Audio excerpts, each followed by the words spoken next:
All right, guys. So once again, we got to talk about Dr. Rashad Richey, whom I just did a video about in regards to his meltdown over Matt Gaetz calling pro-choice women ugly. Okay, he went into full simp mode. Okay, trying to defend these pro-choice women, right? And now he's back again, triggered over something else. Okay, he's triggered about plantation slave cabins being rented out on Airbnb. And for a guy who spends most of his day talking about Karens in the wild, aka white people misbehaving in public, this guy sure seems to find a whole lot of things to get upset about, right? Things that seem to be very frivolous and meaningless, that don't really seem to have an effect on people in real life outside of hurting their feelings, right? Yeah, the right gets upset as well too. I'm not gonna act like we don't. We definitely get upset, but at the very least, we're getting outraged and upset about things that matter, you know, like the border, like inflation, crime, right? You know, things that actually have a tangible effect on people's lives. The things that this guy refuses to talk about because, again, he thinks that white people misbehaving in public is a much more important topic for his viewers, right? So without further ado, we're gonna get into this meltdown from him about slave cabins, again, being rented out to people on Airbnb, and how this is so traumatic and so disrespectful towards black people. So let's get into it. I've seen a lot in my life, but damn it, Airbnb renting out slave cabins, this is a first. Here it is.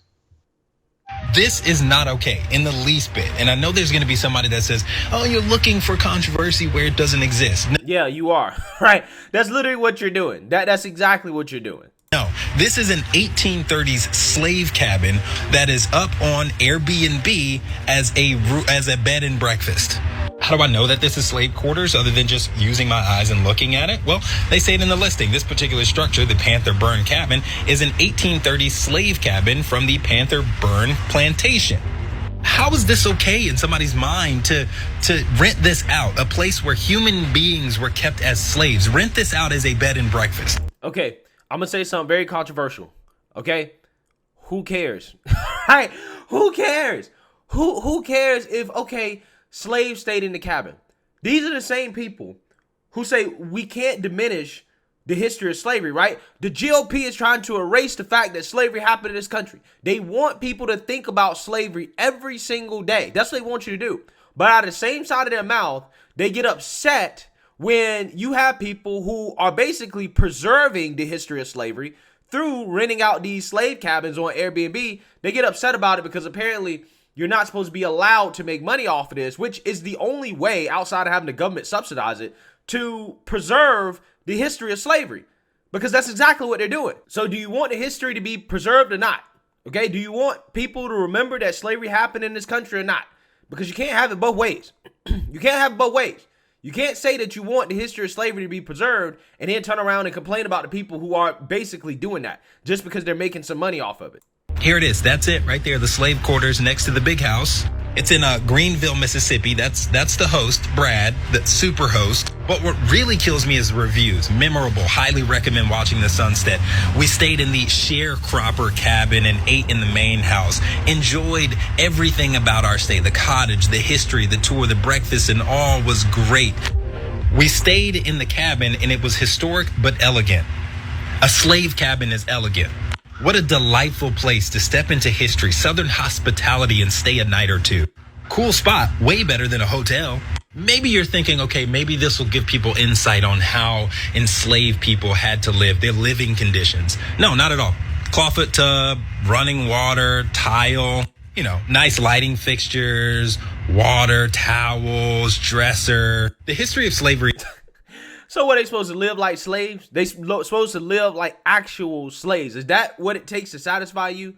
Right? Because I'm pretty sure they learned a lot of history by just being there. Okay? Which again, you guys claim that you're for. You're for people learning this history, except when they go and they learn the history, they actually have that experience. You have a problem with it because it's being done in a way that is elegant or in the 21st century. They're not actually living like slaves. I really don't understand. And this is not the first time you've had people make money off this stuff. I mean, if you go to places like Charleston, South Carolina, there are plenty of slave plantation tours and stuff like that in museums, okay, that go through and explain the history of this stuff. Again, I don't know what these people want, right? I don't know what they want. In this country is constantly denied, and now it's being mocked by being turned into a luxurious vacation spot. For those of you who will watch this segment and not get it, let me try to help you. There should be no romanticizing of slavery in America. You see, nobody would consider this if it was, let's say, an invite to a remake of the Holocaust. Here we go. Here we go.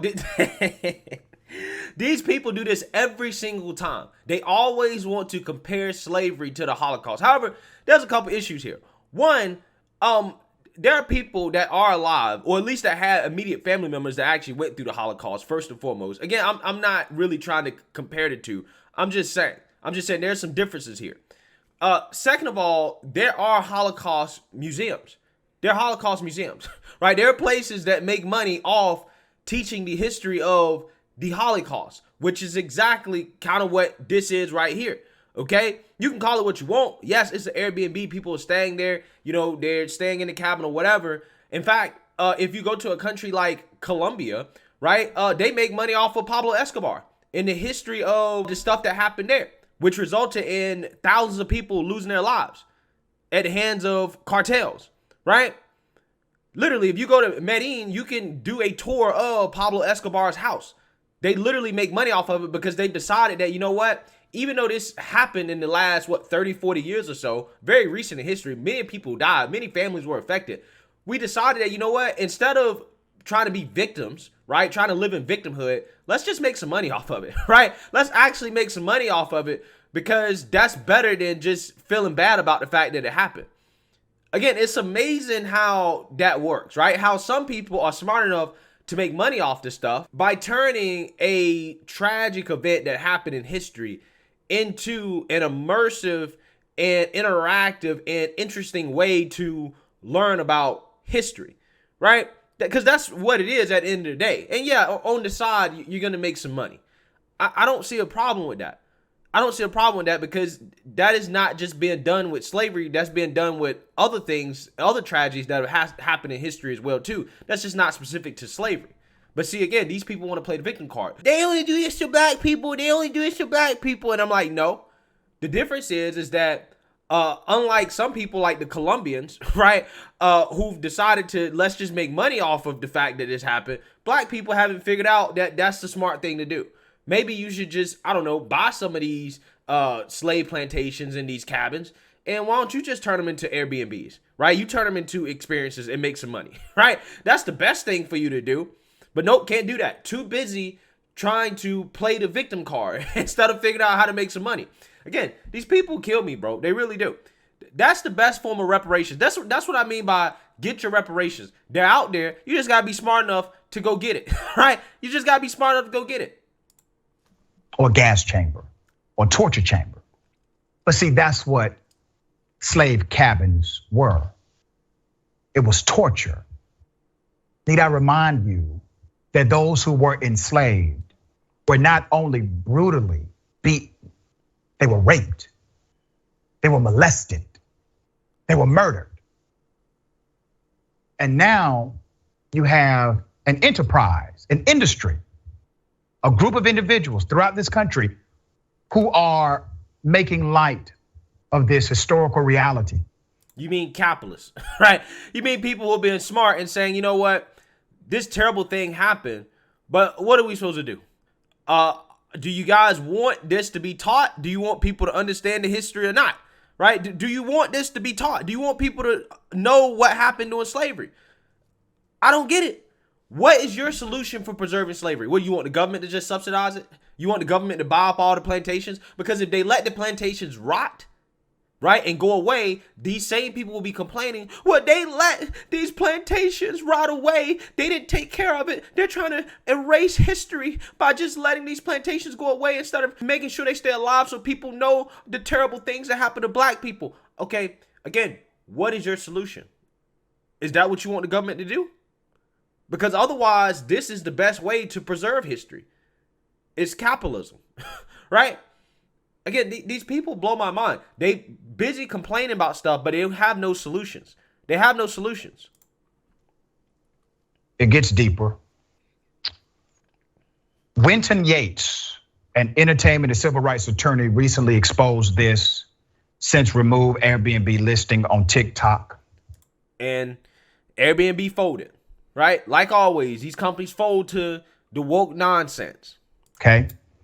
The listing featured in Yates' TikTok has since been taken down from Airbnb, but a quick search actually reveals there are many others just like it, all of whom openly state that slavery related histories of their properties are there. Let's put up some of the pictures. Okay. There's this tiny home cottage on a Georgia plantation named after a slave who lived there. Okay. Mark correct. Let's go to New Orleans. There's this suite where enslaved people once lived. They're calling $220 a night. Boy, oh boy, oh boy. For a 1-bedroom, 2 beds, 1 private bath, $220 a night. I respect it. I respect the capitalist, okay?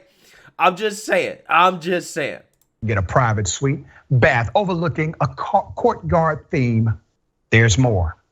This mansion with, as they say, newly renovated guest rooms to the back of the house that once served as slave quarters.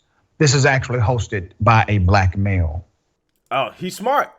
That's a smart black male, right? Congratulations to him, right? Instead of playing victim and saying, oh my God, what was me? Slavery happened. I'm so sad and depressed. Hey, you know what? I got this place that, used to be slave quarters. Let me rent it out, right? Let me see if I can make some money off of this, right? Let me see if I can get my reparations, right? Again, reparations are available if you're smart enough to go and get it, right? It's plenty of it out here, man. This is a restored, haunted former slave cottage in the heart of New Orleans. There it is. Let's talk about these cabins. In the 1800s, thousands of slave quarters and cabins were built on the site of plantations around the country. In them, children and adults died of disease, mistreatment, and overwork. Plantations were graveyards and places of unfathomable human misery. Wait, didn't they work on the White House? Didn't they help build the White House? Slaves, they built a lot of things in this country, right? A lot of infrastructure that we have in this country. So are we not supposed to use any of that, right? Is that all supposed to be just off limits because it was built with slave labor? Again, how far are we taking this? Where families were torn apart. Some have referred to those southern plantations as America's Auschwitz, referencing one of the most well-known Holocaust concentration camps known. Now, let me come back to reality on this, okay? I know there are some who will say, well, this is private enterprise. Airbnb has nothing to do with this. Airbnb is not in charge of individuals who decide to place their properties for listing. Well, kind of. Airbnb does have the ability to regulate properties. They can say no, they can deplatform a property as they choose. Here we go. Arguing for censorship. This is how censorship happens. People get butthurt, whine, and complain, and then they pressure platforms like Airbnb, like Twitter, like all these social media platforms. Oh, you need to take it down because it's harmful. This is how it happens. But let's put that aside. Just as these private homeowners or private property owners are exercising their right to rent out their property, I'm exercising mine. I'm exercising my freedom of speech, my right to say when something is wrong. And so if we're talking about rights, I'm well within mine and they can be well within theirs. I'm saying point blank, period. This should not stand without significant ridicule in this nation. This is not funny. Okay, fine, ridicule it. But should Airbnb take it down? No, right? Why should we be pressuring Airbnb to take it down for? Why can't these people make money off of it? Who cares? Again, it's already enough for you to be butthurt about it. But why are you trying to take it as far as to pressure Airbnb to not allow these people to make money off of their property? Because people want to have an interactive and immersive experience in which they can learn about history. Again, these are the same people that advocate for people to learn about slavery. But for whatever reason, when people go out of their way to try to learn about it, there's a problem. There's an issue. Again, these people can't be satisfied. They can't be. This is not a game. Slavery was not romantic. It did not have a great view. We're not talking about a sunset. We're talking about children raped, men and women destroyed, individuals murdered, and human beings who are owned. You don't think people know that? You don't think people know that? I think people understand that. Everybody knows that about slavery. Never forget that. All right, Kyler. Yeah, you're not going to let us forget it. So let me know what you guys think. Make sure you like, comment, and subscribe. Most importantly, share a Black conservative perspective. Peace.